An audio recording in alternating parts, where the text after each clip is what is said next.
Welcome to Meta Tripping. Alright, y'all, at the time of this recording, on this full moon day, full moon in Aries, no less, we are dealing with 1D consciousness, the binary axis, 1D consciousness, and 3D consciousness, balancing between those two. Hopefully you're not having a game of binary ping pong. Hopefully you're applying some of what came through on the monthly, the more crucial bits. In the past with this channel, I've gone into like a lot of detail, but I'm realizing more and more the more I'm, I guess you could say, opening to spirit. Oh, and a quick sidebar. I think her name is Caroline. Where is it? I have it here. I have books to sort through. Tell me it is available. I believe it's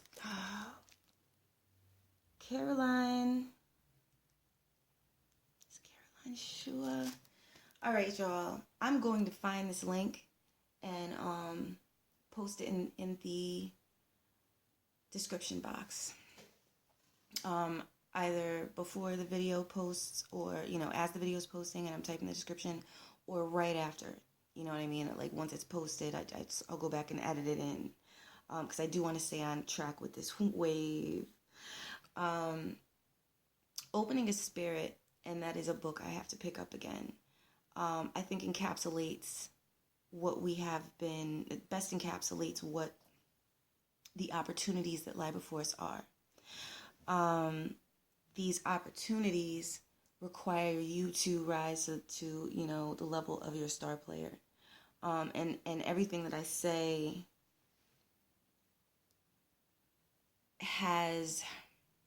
it's either coming through spirit, it's in alignment with the fact that I follow synchronicity on the regs. I've fallen off that a few times, I'll admit. It's just saw glaring synchronicity as I was talking about synchronicity.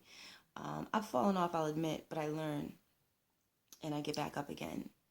And that's what this ascension process has afforded us the opportunity to do at a very unique time. Is probably maybe the simplest way to put this.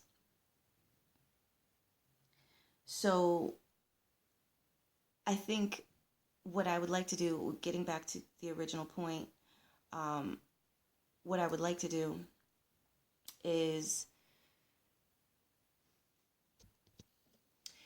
focus on the just kind of the natural effect of being presented with this information through spirit. I guess the simplest way for me to put that, to just to bring it to a comprehensive focal point without a whole lot of thinking needing to be done. I think I may be moving in the direction of focusing on the fact that I am a channel. You know what I'm saying? And I'm not just talking about a YouTube channel. But literally. So sometimes when spirit comes through, and I would find myself going into that binary dualistic consciousness, because when spirit prompted me to start this channel, I was like, a YouTube channel? Public speaking wasn't my jam. Intimate speaking in a group that I know well, where some time has been put in and I know who I'm talking to, is different. I'm an INFJ. So there's been a certain level of predictability that we like, albeit it may not be obvious predictability along the levels that kind of a lot of others. I don't know if you've taken your Myers-Briggs to see what that test produces for you and how you resonate with it. But we all process on different levels, and INFJs tend to be empaths, is my understanding of it. And from living it and thinking that there was really from levels of binary, thinking that there was no one like me on some levels, as if that was a bad thing. And then on other levels, you know what I'm saying, there were times where I would think it was a good thing. And usually when I was kind of in an Aquarian focus, just maybe on the very beginning ends of it, when you're like in that rebellious Lilith. I was trying to say rebellious and Lilith at the same time. Rebellious Lilith consciousness. Kind of at the beginnings of it, where you really just are not sweating the nonsense anymore. That's like a level of it. You know what I mean? Like a foundational level that from there has has much higher levels to it, where you're not coming through with an undertone or a certain kind of baseline beneath the detachment, where it's not charged by a wound in the conventional sense. But upon going through what I'm used to doing, what I'm saying, I have my moon in Capricorn, just continuing to persist and continuing to, expand upon and focus upon like the point that I would like to ascend to upwards personally, and how what comes through me can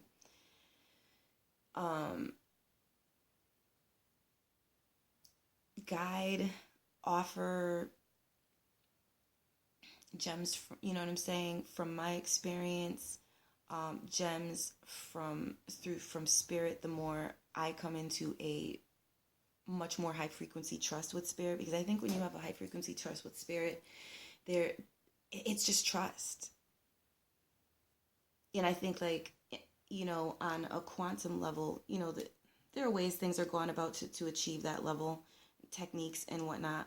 I do put some of them up as ascension tools here, but I do think like the hard body lecture level stuff is probably going to wind up, in a more of a group setting, of like supporters, kind of working towards, like similar, similar goals, where there's a certain amount of support and everyone can kind of benefit. But that's in development in terms of conceptually the best way to go about that, and how to expand upon the gems, the wiser ways in the past in which groups have been able to maintain on that Leo North Node axis, and that Aquarian South Node axis experience that brought us so much in touch with our authenticity, because of the intensity of it, and because of disappointments that we had to deal with groups, and what that told us about ourselves and how we got into these groups and all that to begin with. I think like it's in line with that, where that energy is coming from, like what I'm maybe interested in stepping into, and kind of co-expanding with. Whereas before I was a loner with a few friends that I trusted, and I didn't trust most people, because I feel people, I feel the vibrations, I feel a lot. I had to, put in my own head certain filters, if you will, where my mind won't go into that zone. And that grants me a certain degree of personal sovereignty, of not constantly having to process everyone's,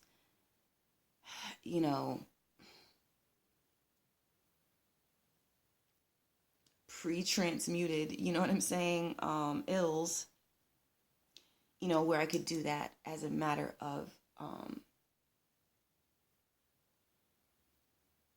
choice, true choice, not choice when you're backed up between like two corners, which is really what I've had that experience quite a bit in life.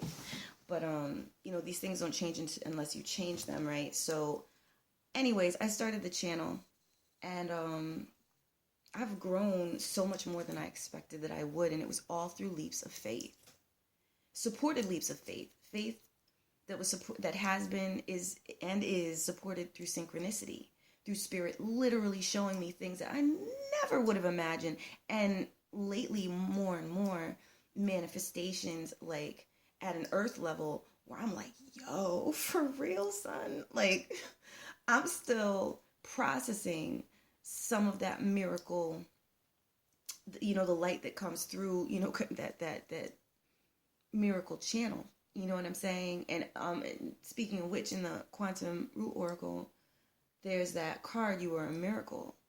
And it's the number 16, which 16 is typically, a lot of people will probably think of the Tower card.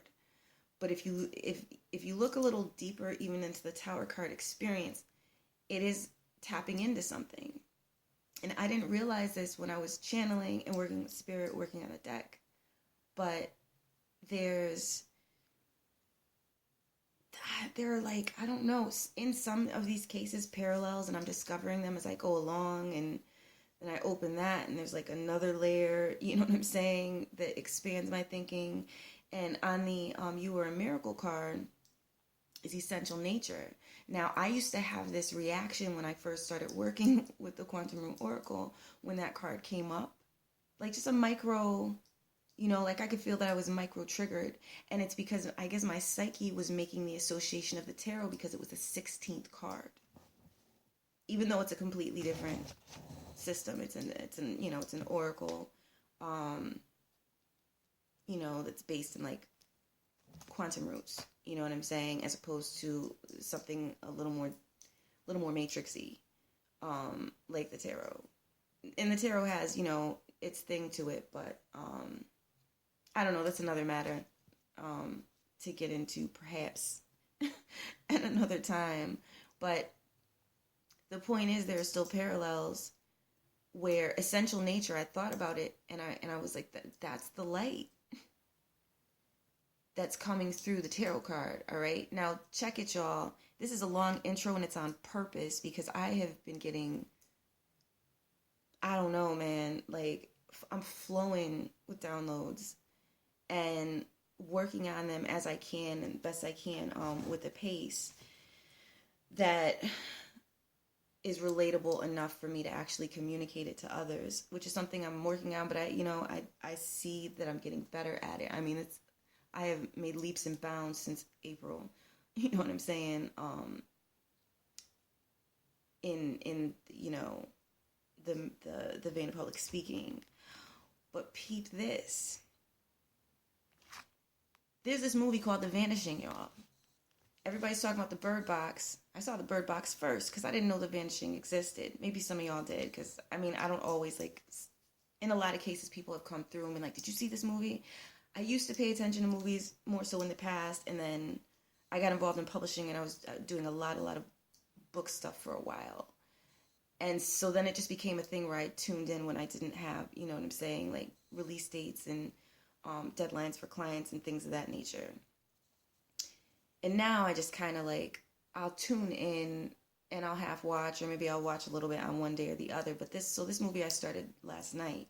I saw it. John Leguizamo was in it. Tandy Newton. You know what I'm saying? Like, you know, some of the flyer actors who I have appreciated in the past, on some level.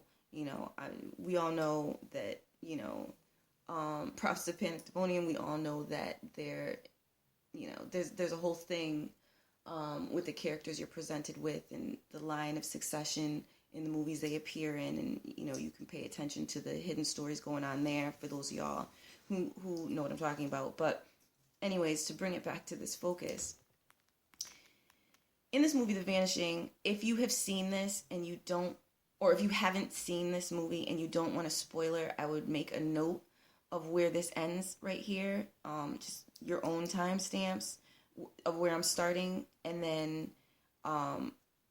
you can kind of pick up, I guess, at the end of the spoiler alert. I'll take note of the time, and it'll be in the timestamps when the spoiler starts and when it doesn't. So here we go. Spoiler is now starting. So if you want to just skip ahead and listen to, because some people cannot stand that, and I respect it.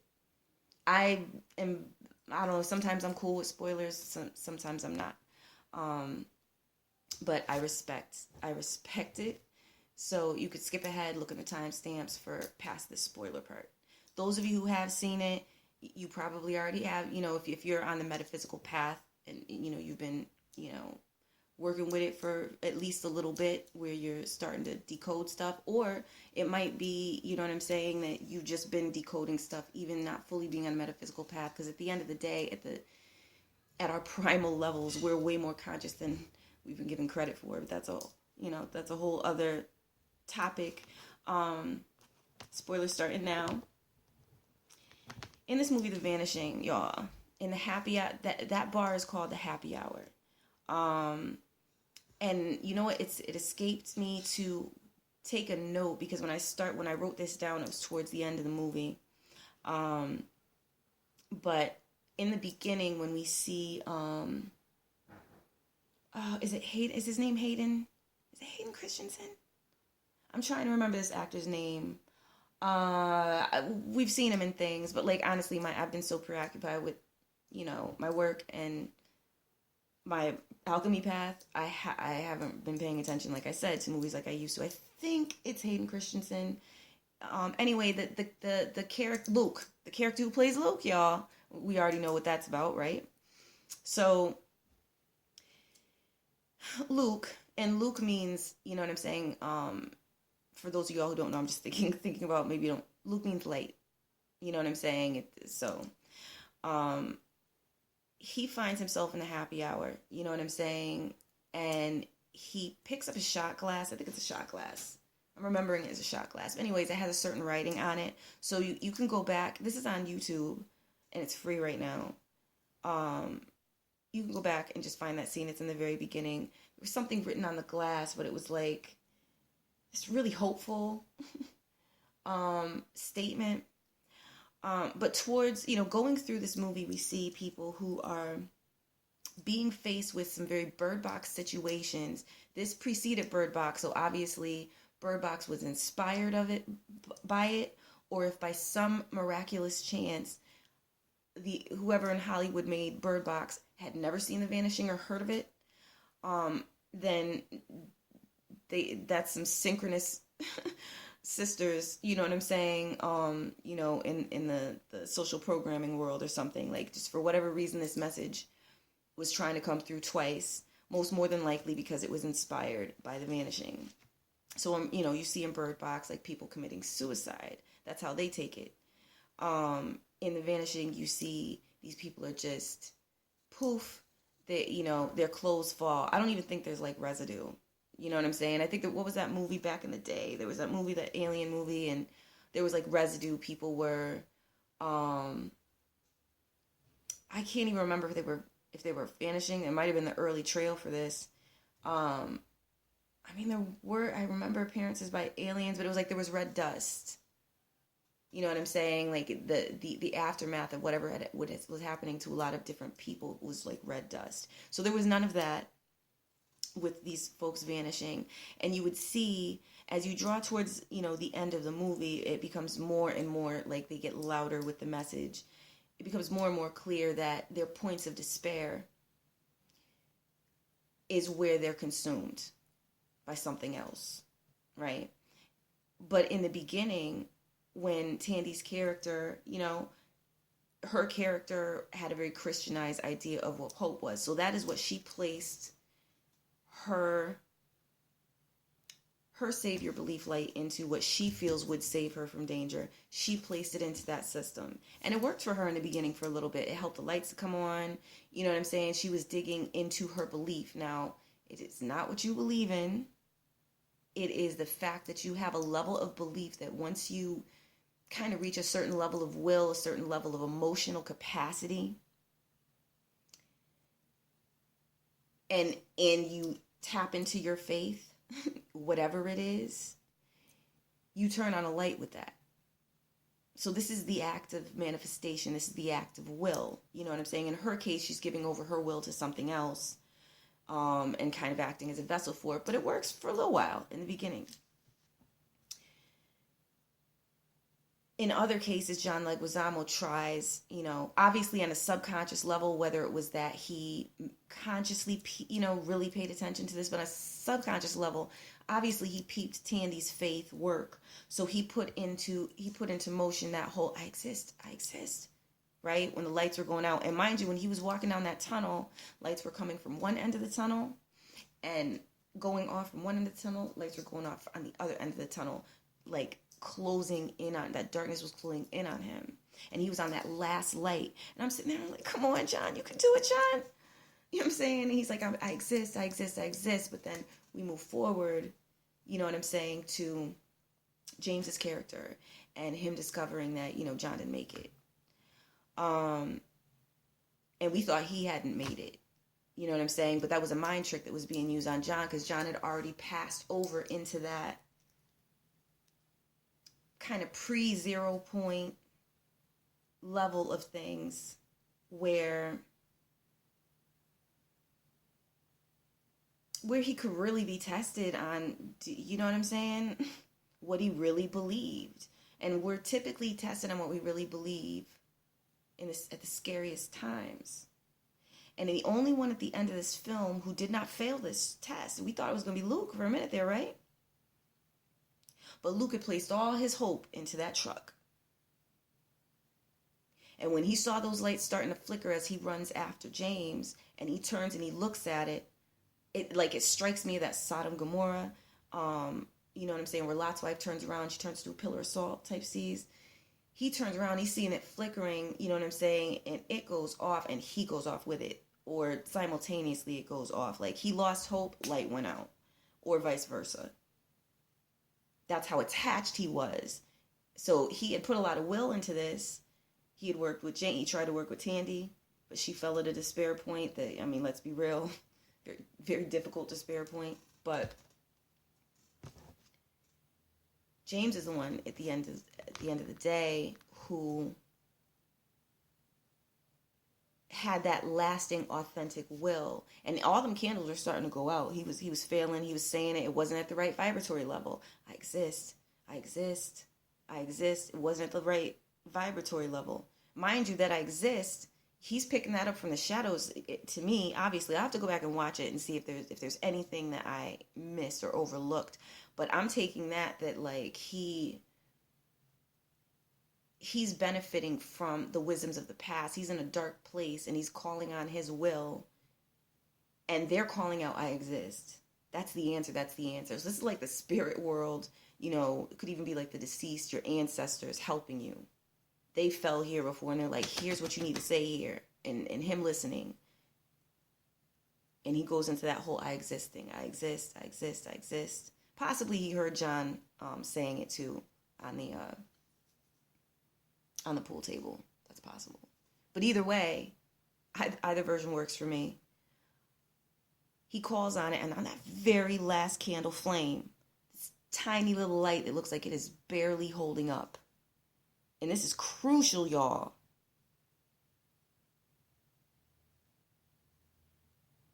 Crucial.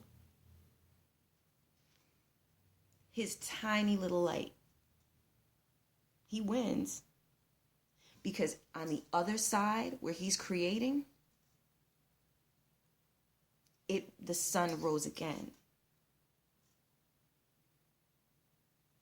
On some Harustis.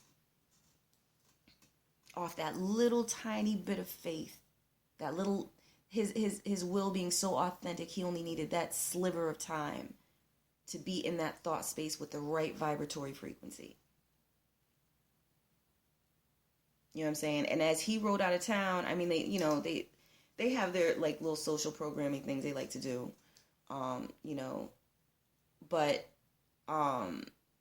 when he rode out of town with the little girl who had initially run away from Tandy and Luke, the lights in the city started to dim.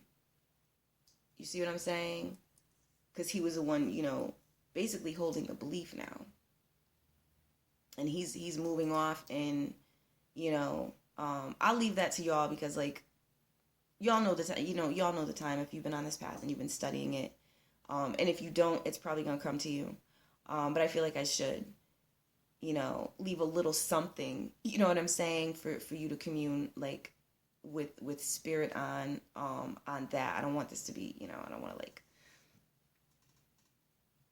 I don't know, direct the course too much, because we all have our different ways of looking at things. And we have what we get out of it. But there's a certain freedom that James reaches, and he had to deal with loss too, but he still decided to exist. He didn't decide to go in, with loss. You know what I'm saying?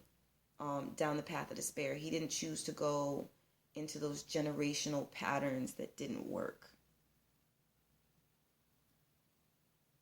And you could think, like, there's so many other things going on in that movie, like, you know what I'm saying? I'm going to leave it at that. All right, y'all. So that was like, it's 25-27. We're now past the spoiler point. So this full moon in Aries is dealing with having passed through acute vulnerability, acute levels of vulnerability that were stirred up during the time of Chiron and Pisces. And now with Chiron and Aries, you know what I'm saying? And that, that the Chiron and Pisces, that was all about astral vulnerability. You know what I'm saying? Very acute. If there was pain there, it was very acute pain. The things that could undo us, but also the heights that we can reach. So with Chiron now in Aries, there is a heightened self-vigilance on primal levels of the human mind. Okay? So it's still binary. It's not like primal.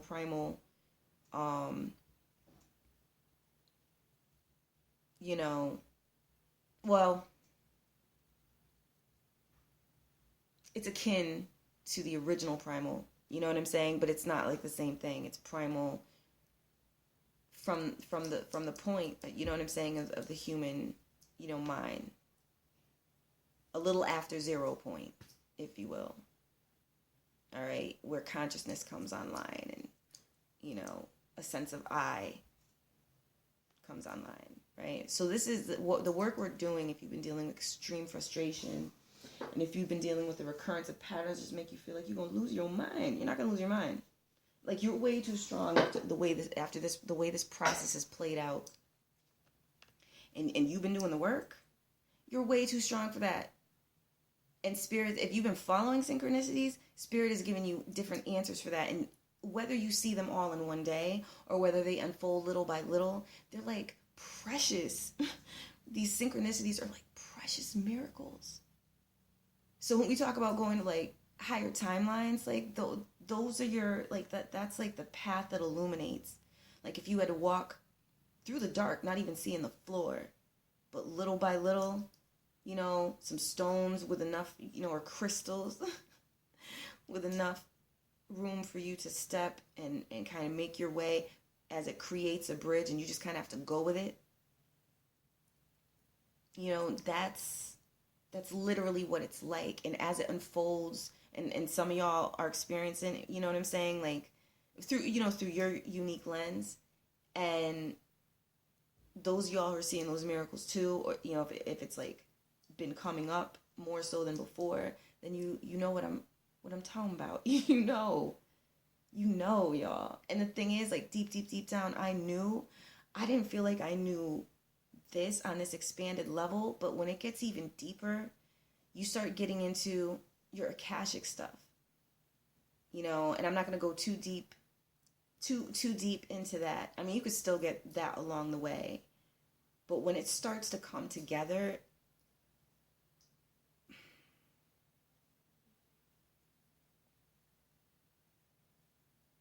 whole new level of service to community.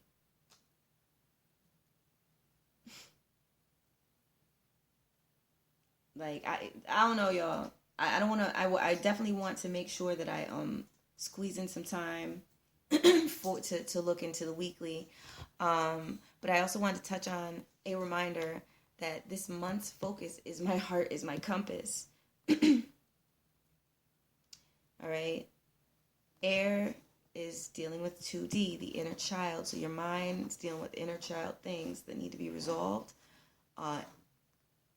Your inner child magic that magical imagination that you had that made things happen when you were little, whether you realize it or not, or you're just now realizing it, that part of you, very, very strong part of you, that at one end would seem like such a small, small, small light, but on the other side of things is huge. Especially if you got hit with like crazy ill traumas, numerous traumas, you already know the time. And I think you're beginning to see it, or you're on the verge. Water is at 10D. This is that image ordained energy, y'all. The power is with the water this month, okay? Because 2D is even water, all right? You know what I'm saying? It's a level of mother water.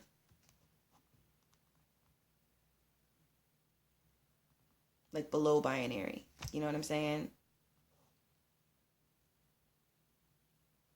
So it's touching everything this month. Everything this month.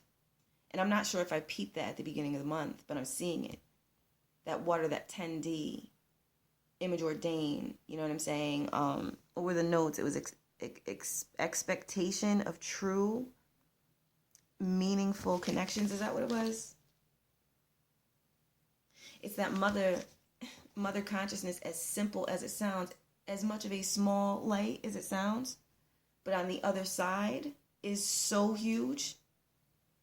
That expectation of like meaningful, like true, loyal, meaningful connections.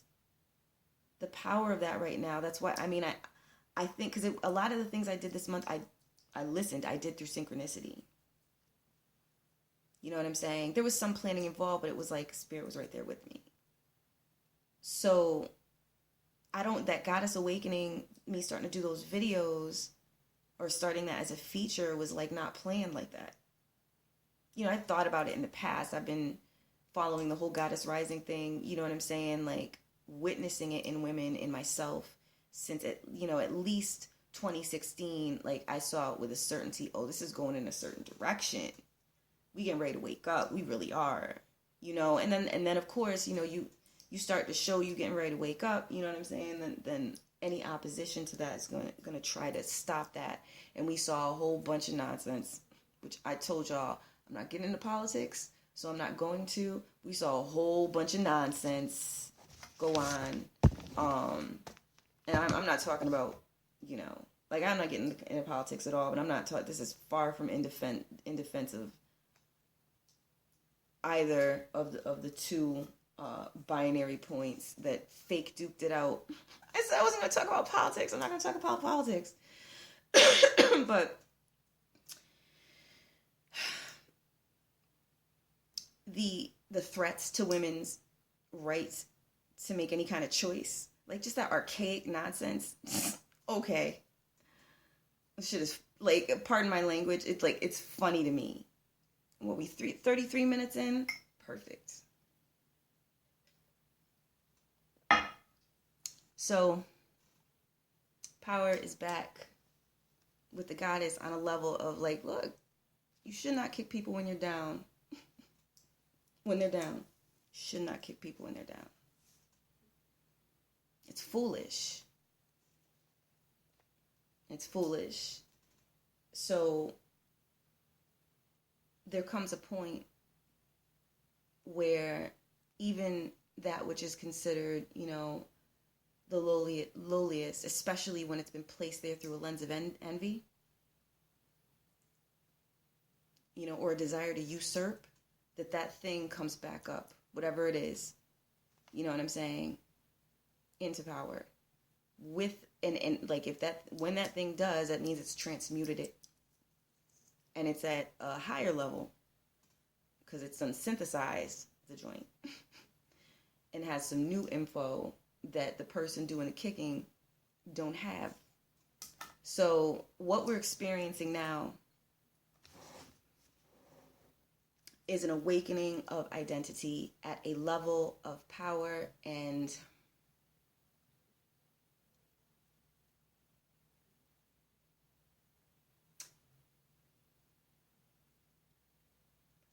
at a collective height.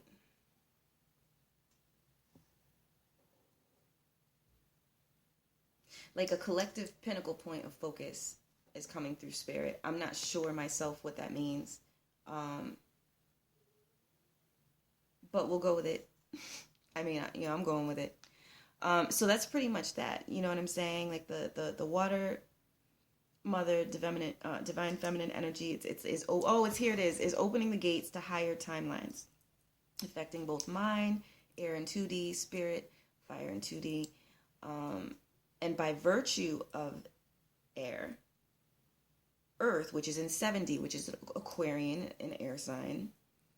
It's, and is about quantum illumination.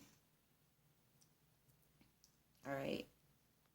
But this has everything to do, like, with that energy frequency, rather, is what Spirit is giving me, that I was talking about in the video, You're Here for a Reason, when Dark Moon Lilith, when the Dark Moon Lilith in Pisces kind of came through, and in my perception, saved the day on the low, energetically. All right, y'all. So remember that, for the full moon to be in Aries right now,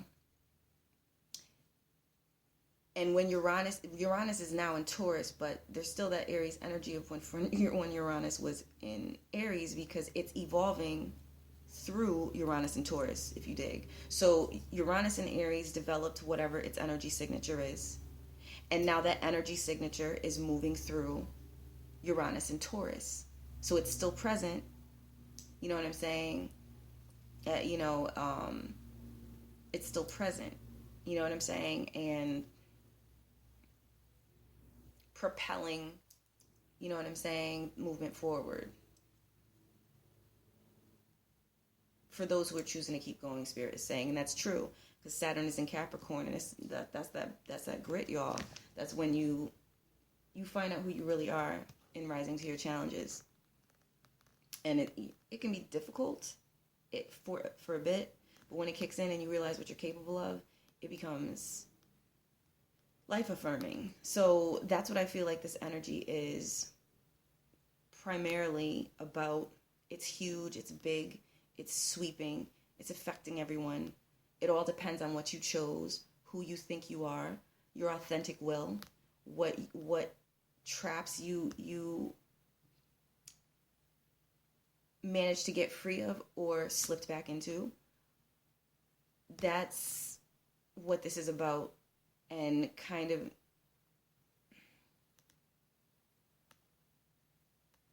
an origin point for the new cycle.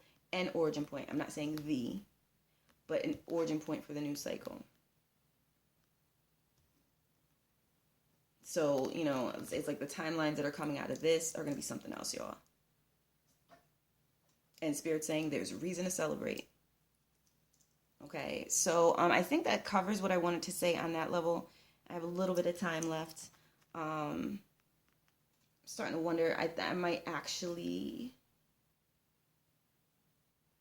do the weekly in 2 parts. I think I'm about to do the weekly in 2 parts. I think that makes sense, because I have yet to have figured out how to make these videos smaller. If one of y'all know out there how to make videos smaller, please share the info. I've tried, like, I pulled up YouTube videos. I have tried what I was told to do. And I'm using, was it OpenShot? So, it produces these videos from like 50 megabyte recordings, or, you know what I'm saying? Or maybe a little over. It might be 70 megabytes. If I go a little longer, you know what I'm saying? Like an hour and a half or whatever. And I pop it in, and it's like 2 gigs with a few pictures on it, like a little slideshow. I'm like, come on, y'all. And Movie Maker was just too glitchy with, the operating system that I'm using, and it was glitchy back then when they released it. So I'm like, I don't know. And I do have to deal with open source right now until, you know what I'm saying, I'm able to invest in more swankier equipment. But One quick thing I did want to say. Spirit speaks on levels that resonate with your intuition. So that came through, as something that I should mention. So what I've noticed, and I started talking about this before, what I noticed as an effect is sometimes I'll go like into the depths of things and really, share different channels, that come through, transmissions that come through, and theories, because then I have the theories that I haven't sought, like, like direct counsel on, or it hasn't been provided to me, or what have you. And those will come up. But what I'm realizing is, like, if I go back and listen to a video, like the picker cards, like I use them myself because I find they're affecting, what I'm saying, like my life, as well, by me listening to the advice. And so, and I can listen to them anytime because I have the original recordings sitting on the phone. But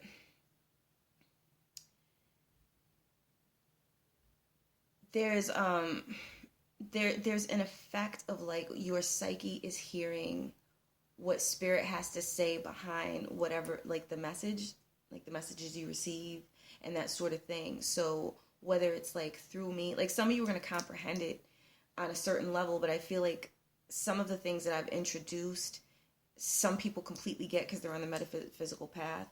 Others are going to get it like later, like the psyche's going to work with it, and it's going to take some time as it's worked with, because truth is truth. So it's not about the messenger that truth comes through. It's about, like the effect and how it's received, or even how it's resisted. Because there's higher work going on here, y'all. And I'm humbled by it. But it's also, like, oddly enough, I'm humbled by it, and it's helped me to be more courageous in the area of public speaking in a very short time. And I'm telling y'all, my whole deal with that was paralytic. Okay, I could not move. I could, like, public speaking, it was some straight up deer in the headlights type steez.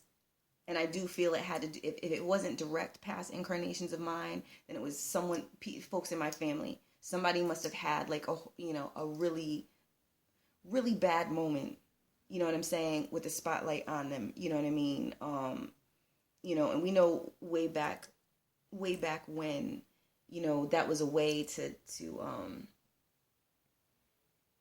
kind of shut down rebels in front of the group.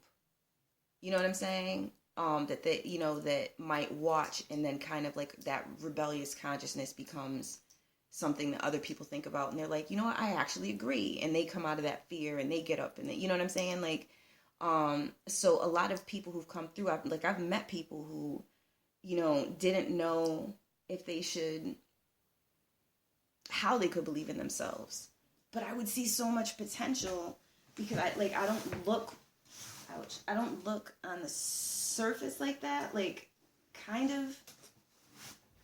But again, I'm an INFJ, so I'm looking at, like, patterns. I'm looking at energies. I'm looking at the way energy shifts in a room. I'm looking at the synthesis between two things. I'm looking at the binary ping pong or conflicts that are going on, or transmutation. You know what I'm saying? Because it doesn't have to be binary ping pong where it's just pointless conflict, but it could be like actual transmutation situations where, life-changing experiences happen for people who are taking positions at opposite ends of that whatever binary is being worked on to find a solution that way. You know what I'm saying? So there's, like, big things that go on. I guess is what I'm trying to say, way bigger. So you can just open, like, the book I mentioned earlier, I think it's like, y'all can look up Caroline, is it Shola Arua? Man, I'm so mad it's not like candy. I'm just going to have to look up and post the link like I said I was going to. Her book is Opening to Spirit, and I did not read the whole book because she took a lot of time, but I would give that sister some attention because she's clearly, on some priesthood level steez. The people who channel and they take notes and get downloads and, you know what I'm saying, that are well thought out, and they take the time to weigh them, and, You know what I'm saying? All of that. There's a reason for that. It's a level of character. You know what I'm saying? That suggests where the information is coming from. You know what I'm saying? So I would peep her book. Take the time to check out that link. Because the little bit that I was able to read so far, she was talking about, it was at the root chakra level, and how in so many words, I'm just going to encapsulate it. You know, you go into, you deal with your root chakra processing, and then you keep going up the spinal column, she would say, and then you come back down the spiral column. You know what I'm saying? So as I was getting these different channels, and noticing different things, and when that whole binary synthesis spread came through, and I started using that, and I'm like, I'm dealing with the effects it has on my consciousness as I'm reading, and the information that's coming through, and how expanded it feels. And then I thought about what she was talking about. So it's like, of course I pay attention to chakras. I've been doing chakra work for years, but it's like, really pay attention to it.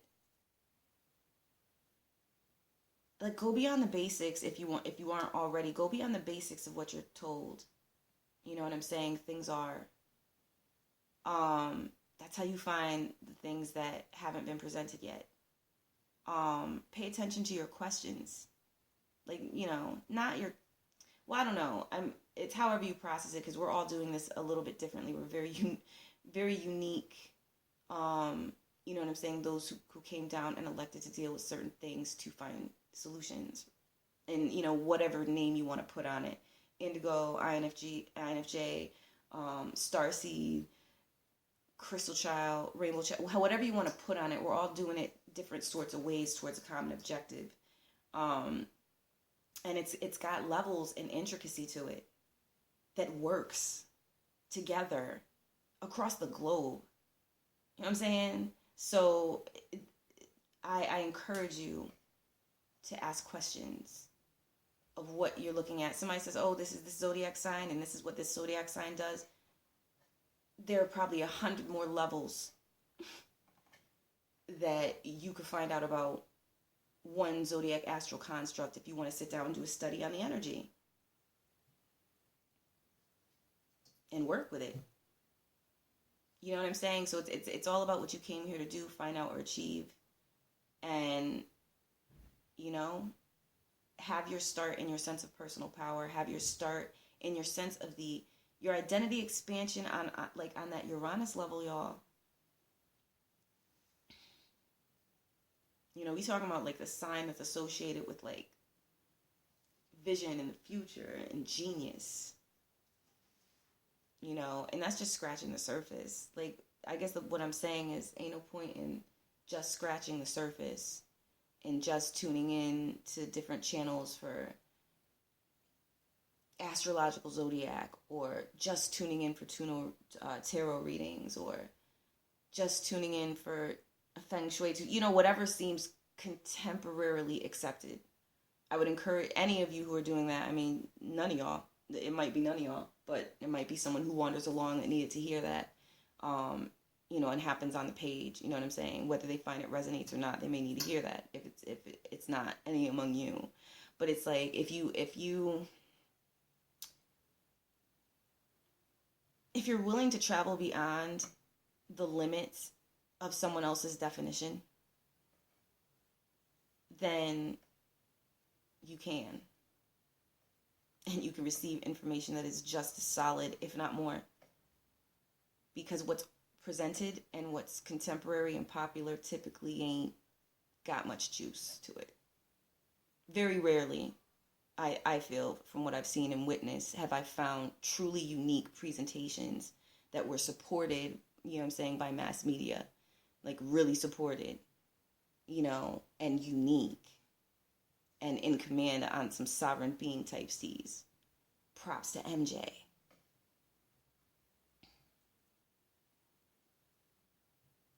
You know what I'm saying? Prince was on that level. You know what I'm saying? There's other heads. I'm not going to get into all that. It's what we're 49 minutes in. Thank you for listening. I hope you have all the good vibes and that you can utilize the energy of this moon, because it is potent to sit in harmony with your identity expansion, however it is playing out. Even if you're still processing some of these traumas, and you're in the middle of the releasing some relationships or dealing with loss, if you can get in a harmony point with the identity expansion that is happening through this, if you can just go there and find your peace within it, then that's all that you need to shift to that place where that light is shining like the sun in the sky. From your what you might perceive as a little belief, where you shift into that timeline where, that belief that you thought was small, that synchronizes with this new sun you're going to be looking at. These new magnetics you're up under that are in alignment with your authentic will, and in alignment with everyone's authentic will that you come in contact with, because that's your soul tribe, your spirit family. This is home. You know what I'm saying? Like, you made it.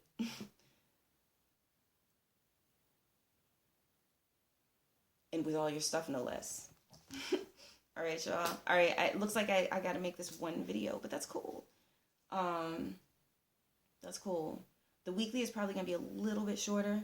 I might not even really do an intro like that. I could just refer people back to this video. Thank you so much for tuning in. And remember, your heart is your compass, y'all. That happy hour in the Vanishing, that happy hour bar, I got to stay spoiler free. Since this is like just the open portion, for folks who ain't seen it yet, think about that. Think about, you know what I'm saying, how the lights stayed on there. How? Ask yourself, how the lights stay on there. All right, y'all. Have a beautiful one. And thank you for tuning in. You are loved and appreciated. Peace and blessings on your ascension journey.